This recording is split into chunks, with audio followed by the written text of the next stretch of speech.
l'articulation que vous avez commencé à expliquer, Madame Boyaval, mais peut-être si vous pouviez préciser l'articulation avec l'usage les accords avec les GAFAM sur combiner vos données avec les leurs. Alors, dans quel esprit, dans quelle stratégie de votre côté? Bonne question. Alors, quels sont les contrats avec les GAFAM, oui?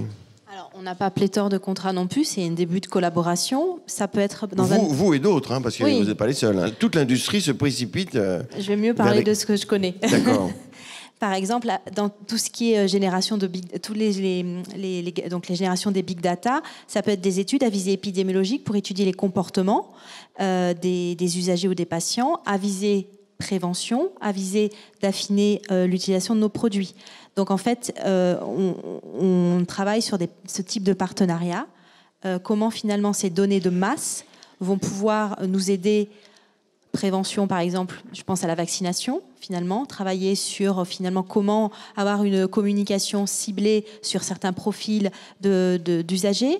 Je pense au diabète, des comportements à risque, comment finalement on comprend mieux l'expérience patient pour pouvoir affiner nos... Mais qui gardera la propriété des données? Est-ce que je peux poser une question? Alors, du coup, moi, je ne veux pas du tout vous mettre en difficulté mais allez-y, s'il le faut. Vous ne pouvez pas préciser. Mais pour la beauté du débat. Est-ce que ça veut dire que vous avez comme une sorte de contrat de sous-traitance? Vous dites, avec les données que vous avez, pouvez-vous nous renseigner sur les comportements, par exemple, des patients diabétiques, etc. Ou est-ce que votre collaboration va jusqu'à, je ne sais pas, des échanges effectivement de données c'est quel type de... C'est finalement, vous leur posez des questions avec les données auxquelles ils peuvent répondre avec les données qu'ils ont? C'est quel type de...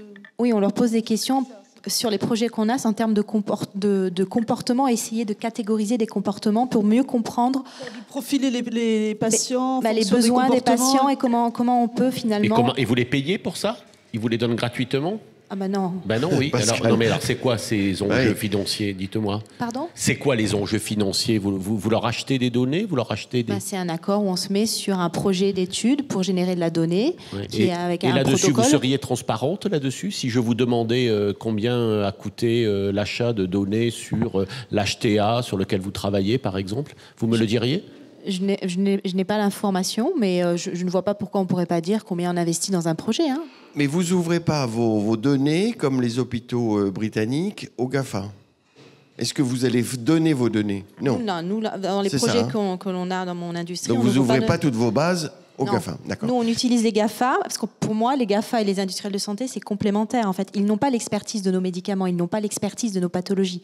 Ils sont des fournisseurs de données de façon non structurée, et ils ont besoin de cette expertise pour pouvoir les affiner. Et c'est là, nous, on se positionne. C'est-à-dire qu'il y a des données, et l'idée, c'est de pouvoir... De les traiter. De les traiter, de les analyser et de voir comment, finalement, on peut travailler sur des stratégies. Et comment